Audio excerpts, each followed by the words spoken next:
तो राजा सुरुचि के प्रति इतना आकर्षित हो गया, इतना मोहित हो गया कि अपनी परम सुशीला पत्नी सुनीति का उसी समय घर से त्याग कर दिया, घर से निकाल दिया। और वो भी उस समय जब सुनीति मैया गर्भवती थी। महल के सामने ही एक कुटिया बनाकर उसमें निवास करने लगी। और समय आने पर सुनीति मैया ने उसी कुटिया में रहते हुए भगवान के परम लाडले भक्त ध्रुव जी महाराज को जन्म दिया। जिस दिन से ध्रुव जी महाराज का जन्म हुआ, सुनीति मैया ने मन में संकल्प कर लिया कि मैं अपने पुत्र को यशस्वी, मनस्वी, तेजस्वी, तपस्वी और महान बनाऊंगी। क्योंकि बालक की प्रथम गुरु जो होती है, बालक को प्रथम शिक्षा जो मिलती है वो अपनी माँ से मिलती है। इसीलिए जिस दिन से जन्म हुआ उसी दिन से मन में माँ ने संकल्प कर लिया, और माँ जो संकल्प कर ले वो संकल्प अवश्य पूरा हो सकता है। इसीलिए सुनीति ने मन में संकल्प कर लिया कि मैं अपने पुत्र को महान, तेजस्वी, तपस्वी और भक्त बनाऊंगी। क्योंकि बालक की प्रथम गुरु माँ होती है। माँ अगर चाहे तो बालक को भक्त बना सकती है, माँ चाहे तो बालक को संत बना सकती है, और माँ चाहे तो बालक को बिगाड़ कर चोर, डाकू और बदमाश भी माँ ही बना सकती है। क्योंकि गृहिणी जो होती है, नारी एक ऐसी शक्ति है जो घर को घर बना सकती है, घर को मंदिर बना सकती है। और अगर कुलच्छना नारी आ जाए घर में तो उस घर को नरक का अड्डा भी बना सकती है। नारी के अंदर इतनी शक्ति होती है। एक छोटी सी कथा मैंने संतों के मुख से सुनी है कि माँ क्या होती है। कहते हैं कि छोटा सा बालक था, विद्या अध्ययन करने के लिए स्कूल में जाता था। तो छोटा सा बालक था, एक दिन किसी दूसरे बालक का पेन चुरा कर ले आया। घर में आया और माँ के पास कान में आकर कहा, माँ देख मैं पेन चुरा कर लाया हूँ। माँ ने कहा, बेटा बहुत अच्छा किया। अब बालक तो बालक है, वो नहीं जानता कि मैंने चोरी की है। माँ ने कहा, बेटा बहुत अच्छा किया। बालक ने सोचा मैंने कोई अच्छा काम किया तभी तो माँ ने पीठ थपथपाई है। दूसरे दिन गया, किताब चुरा कर ले आया। फिर माँ से कहा, माँ देख मैं आज किताब लाया हूँ। माँ ने कहा, बेटा बहुत अच्छा किया। जैसे ही माँ ने कहा बेटा बहुत अच्छा किया, बालक की हिम्मत बढ़ने लगी कि अच्छा काम करता हूँ तभी तो माँ डांटती नहीं है।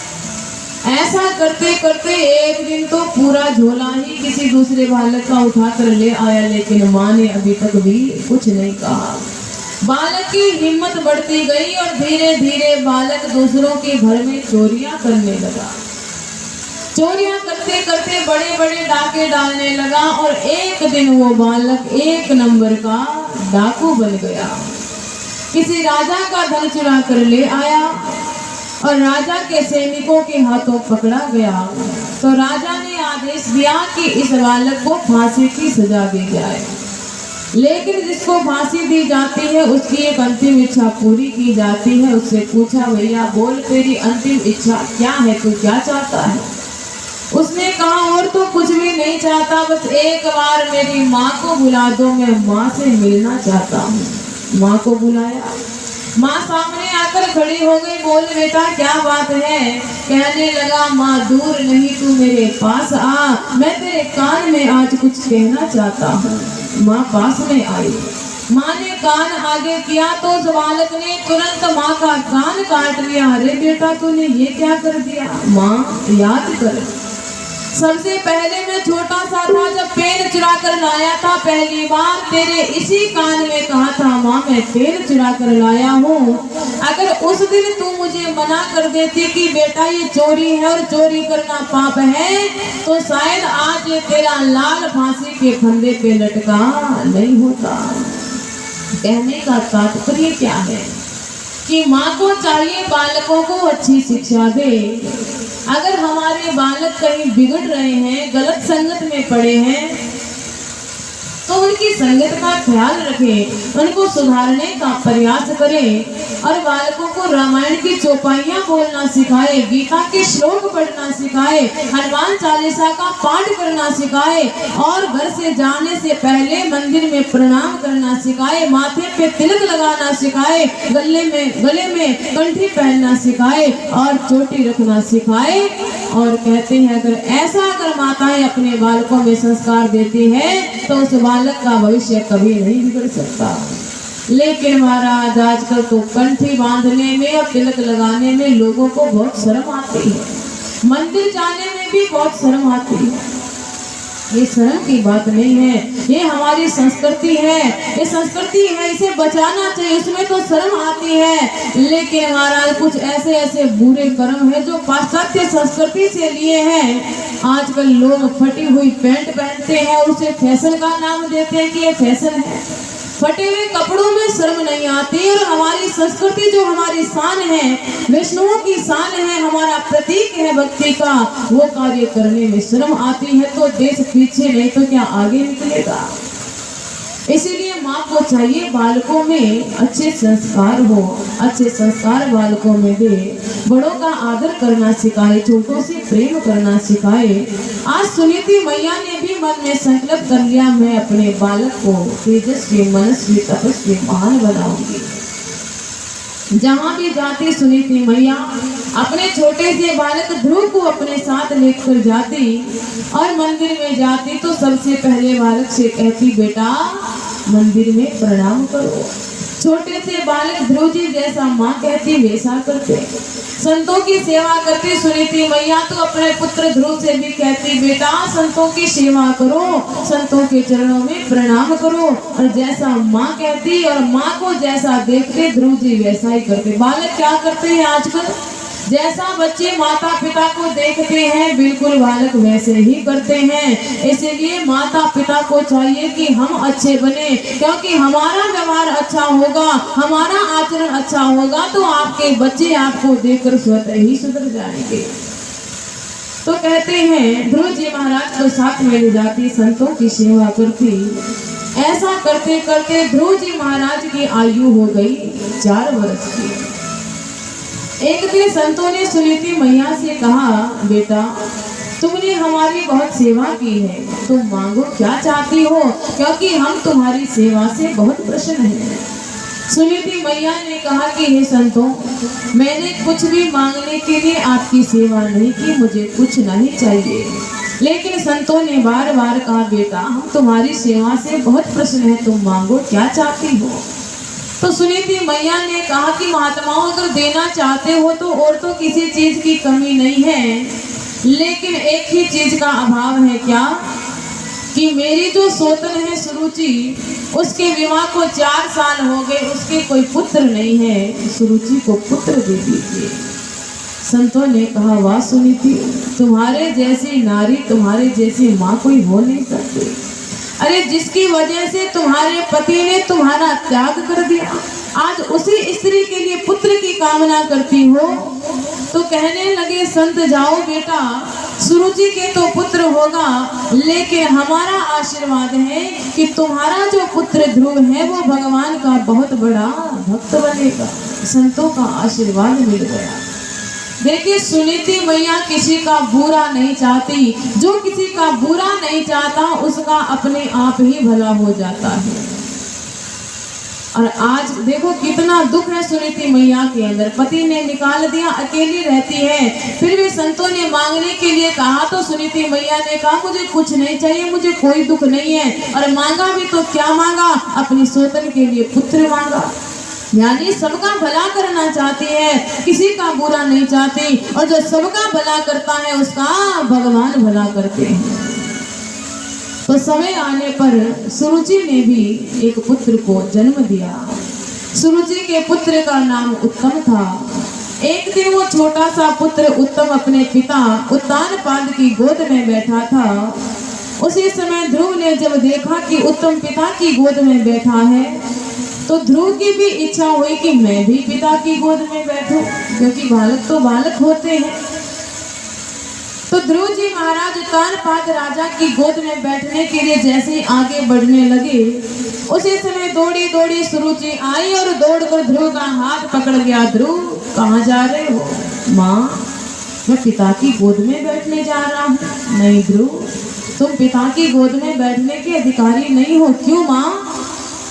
अगर उत्तम पिता की गोद में बैठ सकता है तो क्या मैं पिता की गोद में नहीं बैठ सकता? अगर वो उत्तम के पिता है तो क्या मेरे पिता नहीं है? मैं उनकी गोद में क्यों नहीं बैठ सकता? सुरुचि कहने लगी, बेटा वो तुम्हारे पिता तो है, लेकिन मैं तुम्हारी माता नहीं हूँ, क्योंकि तुम्हारा जन्म मेरी कोख से नहीं हुआ, इसीलिए तुम पिता की गोद में बैठने के अधिकारी नहीं हो। छोटे से ध्रुव जी कहने लगे, माँ तो क्या मैं कभी पिता की गोद में नहीं बैठ पाऊंगा? क्या मैं कभी पिता की गोद में नहीं बैठ पाऊंगा? सुरुचि कहने लगी, बेटा अगर तुम्हें इतना ही पिता की गोद में बैठने का शौक है तो तुम्हें मेरी कोख से जन्म लेकर आना पड़ेगा। छोटे से ध्रुव जी नहीं जानते कि मैं आपकी कोख से जन्म लेकर कैसे आऊं। ध्रुव जी कहते हैं, माँ आपकी कोख से जन्म लेने के लिए मुझे क्या करना होगा? सुरुचि कहती है कि ध्रुव, अगर पिता की गोद में बैठना चाहते हो तो नारायण की भक्ति करो, और नारायण तुम्हारी भक्ति से जब प्रसन्न हो जाए तो नारायण से वरदान मांगना कि मेरा जन्म सुरुचि के कोख से हो, और जब मेरे गर्भ से जन्म लेकर आओगे तभी तुम पिता की गोद में बैठ पाओगे। आज जैसे ही माता ने ऐसे कठोर वचन, कटु वचन कहे, सिसकियां लेकर रोते हुए आए ध्रुव जी महाराज अपनी माँ सुनीति के पास आए। सुनीति ने जैसे ही ध्रुव को देखा तो दौड़कर अपने हृदय से लगा लिया, बेटा क्या हुआ? क्या किसी ने तुम्हारा अपमान किया है? बेटा क्या बात है? छोटे से ध्रुव जी कहने लगे, माँ मुझे एक बात बताओ, क्या मैंने आपके गर्भ से जन्म लेकर कोई गलती कर दी? सुनीति मैया ने कहा, बेटा बात क्या है, बताओ तो सही।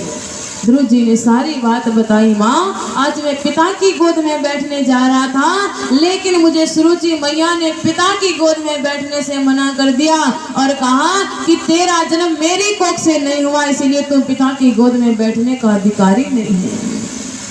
और कहने लगे ध्रुव जी महाराज, माँ अगर मैंने सुरुचि मैया के एक एक शब्द का बदला नहीं लिया तो मैं भी आपका पुत्र ध्रुव नहीं हूँ। जैसे ही सुरुचि मैया के लिए ऐसे वचन कहे ध्रुव जी ने, माँ ने तुरंत मुख पे हाथ रख दिया। कहने लगे, बेटा वो तुम्हारी माँ है और माँ के लिए कभी ऐसे कड़वे वचन अपने मुख से नहीं निकालने चाहिए। कहने लगी सुनीति मैया, बेटा तुमने कहा मैंने कौन सी गलती कर दी, तो बेटा गलती एक नहीं तूने दो कर दी। पहली गलती तो ये है कि मुझ जैसी अभागिन के गर्भ से तेरा जन्म हुआ है, और दूसरी गलती ये कर दी बेटा कि तेरा तो जन्म देवलोक में होना चाहिए था, क्योंकि तुम्हारे कर्म तो देवताओं के जैसे हैं, तुम्हें तो मनुष्य योनि में आना ही नहीं चाहिए था। बेटा तुम्हारी माँ ने कुछ गलत नहीं कहा, सुरुचि भी तुम्हारी माँ है और माँ कभी बालकों को गलत शिक्षा नहीं देती। बेटा गलत कहाँ है, सही तो कहा है कि जा और नारायण की भक्ति कर। मैं भी कहती हूँ जा बेटा और नारायण की भक्ति कर। ऐसे पिता की गोद में क्या बैठे जो आज बैठे और कल उतरना पड़े। अगर बैठना है तो उस परम पिता की गोद में बैठे, उस जगत पिता की गोद में बैठे, जहाँ बैठने के बाद फिर कभी भी उतरना ना पड़े। छोटे से ध्रुव जी से क्या लेकर रोने लगे, माँ वो परम पिता परमात्मा, वो जगत पिता कहाँ रहता है, मैं उसकी गोद को कैसे प्राप्त करूं। माँ कहती है जा बेटा जंगल में जाकर नारायण की भक्ति कर और नारायण तेरी भक्ति से प्रसन्न हो जाएंगे। कहने लगे ध्रुव जी, माँ नारायण कहाँ मिलेंगे, कैसे प्राप्त करूं। जा बेटा नारायण की भक्ति करके उन्हें प्रकट करने का प्रयास कर, मेरा आशीर्वाद है तुम्हें नारायण अवश्य मिलेंगे। छोटे से ध्रुव जी कहते हैं, माँ आप भी मुझे कहती हो। सुनीति माँ कहती है, बेटा मैं तो कहती हूँ कल जाता हो तो आज चला जा, और आज जाना चाहता हो तो अभी चला जा। इस काम में देरी नहीं करनी चाहिए।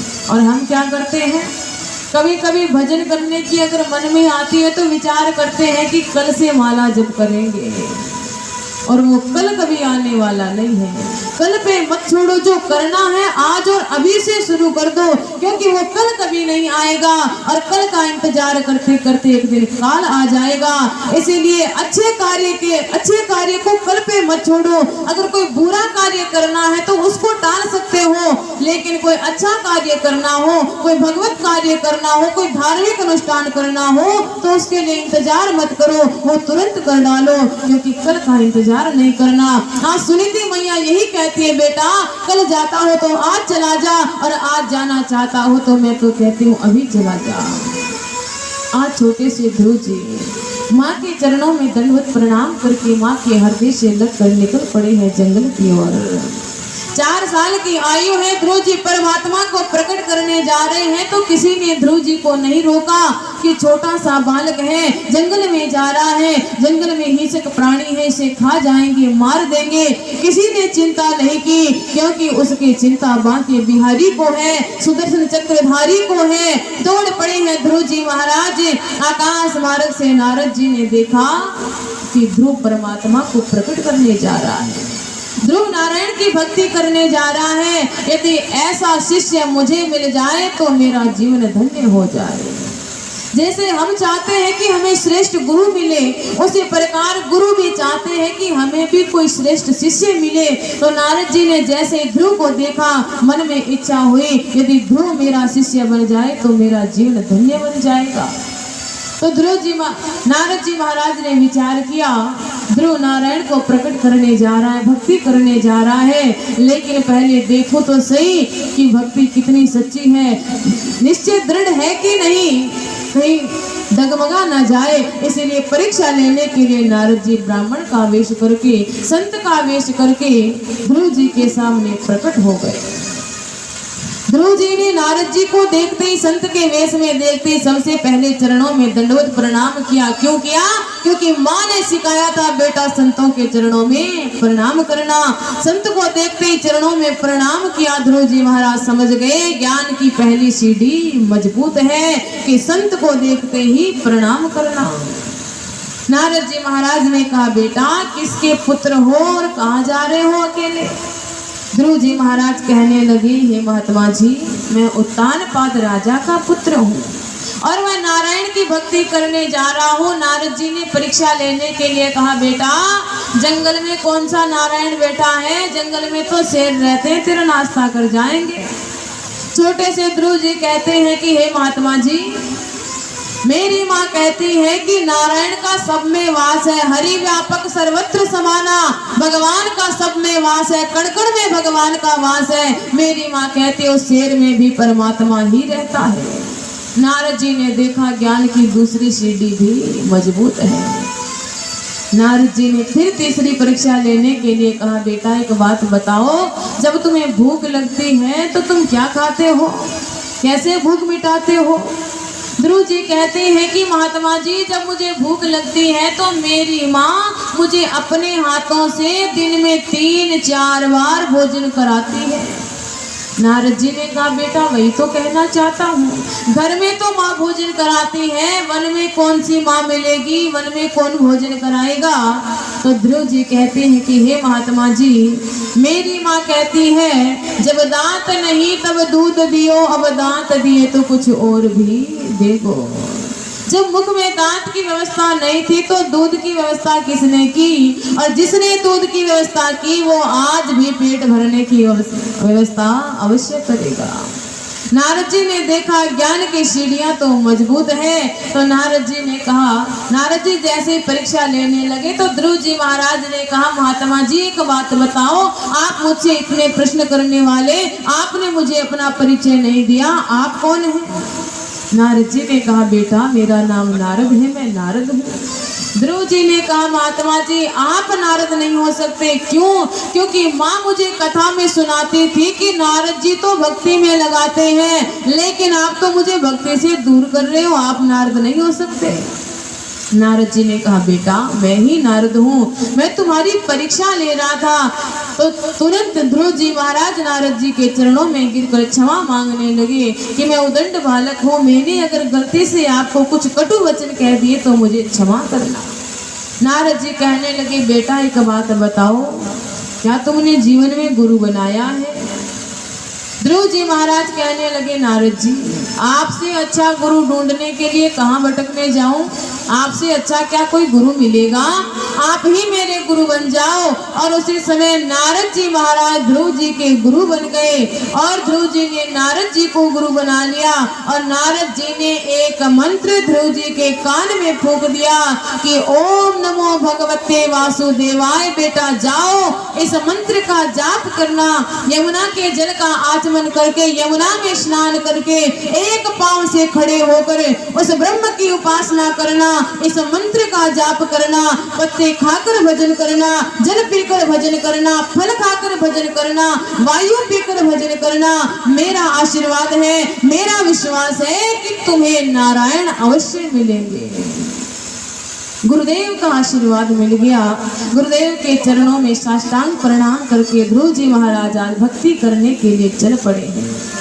यमुना के किनारे आए, यमुना के जल का आचमन किया, यमुना में स्नान किया, एक वट वृक्ष के नीचे एक पांव से खड़े हो गए ध्रुव जी महाराज। और जो मंत्र नारद जी ने दिया था उसी मंत्र का आज ध्रुव जी महाराज जाप कर रहे हैं, ओम नमो भगवते वासुदेवाय। आइए हम सब भी उसी मंत्र का थोड़ी देर जाप करते हैं, ध्रुव जी का स्मरण करते हुए। ओम नमो भगवते वासुदेवाय। ओम नमो भगवते वासुदेवाय। ओम नमो भगवते वासुदेवाय। ओम नमो भगवते वासुदेवाय।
उसी मंत्र का जाप करने लगे।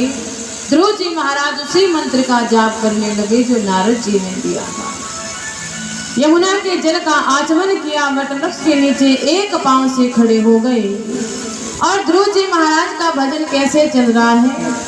कहते हैं पहला महीना भजन का चल रहा है तो 3 दिन तक ध्रुव जी कुछ नहीं खाते और तीसरे दिन केवल फल तोड़कर खा लेते हैं, फिर से भजन में लग जाते हैं। ओम नमो भगवते वासुदेवाय। ओम नमो भगवते वासुदेवाय। ध्रुव जी के भजन का पहला महीना पूरा हुआ, दूसरा महीना आरंभ हुआ तो कहते हैं 6 दिन तक कुछ नहीं खाते और छठे दिन केवल पत्ते तोड़कर खा लेते हैं और फिर से भजन में लग जाते हैं। ओम नमो भगवते वासुदेवाय। ओम नमो भगवते वासुदेवाय। ध्रुव जी महाराज के भजन का दूसरा महीना पूरा हुआ, तीसरा महीना आरंभ हुआ तो कहते हैं 9 दिन तक कुछ नहीं खाते, 9वें दिन केवल जल पीकर भगवान का भजन करते हैं। ओम नमो भगवते वासुदेवाय। चौथा महीना आरंभ हुआ तो जल को भी पीना छोड़ दिया, केवल वायु पीकर भगवान का भजन करते हैं। और कहते हैं 12 दिन तक कुछ नहीं खाते, 12वें दिन केवल वायु पीकर भगवान का भजन करते हैं। जैसे 5वें महीने में प्रवेश किया तो कहते हैं वायु को पीना भी छोड़ दिया, अंदर की श्वास को अंदर रोक लिया, बाहर की श्वास को बाहर रोक लिया और भीतर ही भीतर ब्रह्मरंध्र में भगवान के नाम का जप चल रहा है। ओम नमो भगवते वासुदेवाय, ओम नमो भगवते वासुदेवाय, ओम नमो भगवते वासुदेवाय। जैसे ही ध्रुव जी महाराज ने अपनी श्वास को रोक लिया, उसी समय भगवान श्रीमन नारायण 4 भुजा से ध्रुव जी के हृदय में प्रकट हो गए। जैसे ही भगवान ध्रुव जी के हृदय में प्रकट हो गए तो उधर क्या हुआ कि आकाश मार्ग में स्वर्ग लोक में सभी देवताओं की श्वास बंद हो गई, क्योंकि ध्रुव जी ने अपनी श्वास को रोक रखा था। दौड़े दौड़े देवता ब्रह्मा जी के पास आए, कहने लगे ब्रह्मा जी श्वास लेने में बड़ी दिक्कत हो रही है। ब्रह्मा जी ने कहा यही हाल हमारा है, क्या करें। नारायण भगवान के पास सब मिलकर गए। भगवान ने कहा देवताओं चिंता मत करो, मेरा एक छोटा सा भक्त है और उसने ऐसी भक्ति की है कि अपनी श्वास तक को रोक लिया, इसीलिए मैं उसके हृदय में प्रकट हो गया, इसीलिए तुम्हारी श्वासें बंद हो गई। मैं शीघ्र ही जाकर उसे दर्शन देता हूँ, तुम्हारी श्वासें फिर से नॉर्मल हो जाएगी। उसी समय भगवान ध्रुव जी के सामने 4 भुजा से भगवान प्रकट हो गए। बोलिए नारायण भगवान की। ध्रुव जी के सामने भगवान नारायण 4 भुजा से प्रकट हो गए, लेकिन ध्रुव ने आंख नहीं खोली। क्यों नहीं खोली? क्योंकि हृदय में परमात्मा की झांकी है। भगवान ने विचार किया जब तक हृदय की झांकी का हरण नहीं करूंगा, ध्रुव आंख नहीं खोलेगा। तो तुरंत भगवान ने ध्रुव के हृदय में जो झांकी थी उसका हरण कर लिया और जैसे हृदय से झांकी चली गई, ध्रुव ने आंख खोली, चिल्लाने लगे हाय मेरे भगवान कहाँ गए, मेरे भगवान कहाँ गए। सामने देखा तो 4 भुजा से भगवान नारायण खड़े हैं। बोलिए भक्तवत्सल भगवान की। ध्रुव जी ने भगवान के चरणों में प्रणाम किया और एक टकी लगाए ध्रुव जी महाराज भगवान को देखने लगे। भगवान ध्रुव जी को देखकर हंस रहे हैं, ध्रुव जी भगवान को देखकर हंस रहे हैं, बोल कुछ नहीं रहे। भगवान ने विचार किया कि ध्रुव बोलना तो चाहता है लेकिन बोलना जानता नहीं है, बालक है, छोटा है। तो भगवान ने क्या कृपा की, उसी समय भगवान ने अपने दिव्य शंख को ध्रुव जी महाराज के कपोलों से स्पर्श कराया। तो उसी समय छोटे से ध्रुव जी महाराज को सभी वेद वेदांतों का ज्ञान हो गया। क्योंकि अगर ज्ञान की प्राप्ति चाहते हैं तो ज्ञान भी भगवान की कृपा के बिना प्राप्त नहीं हो सकता। केवल पढ़ने लिखने से ज्ञान प्राप्त नहीं होता, भगवान की जब कृपा होती है, कृपा से ही ज्ञान की प्राप्ति होती है। आज 4 साल के ध्रुव जी ने सभी वेद वेदांतों का ज्ञान प्राप्त कर लिया। किसकी कृपा से? भगवान की कृपा से।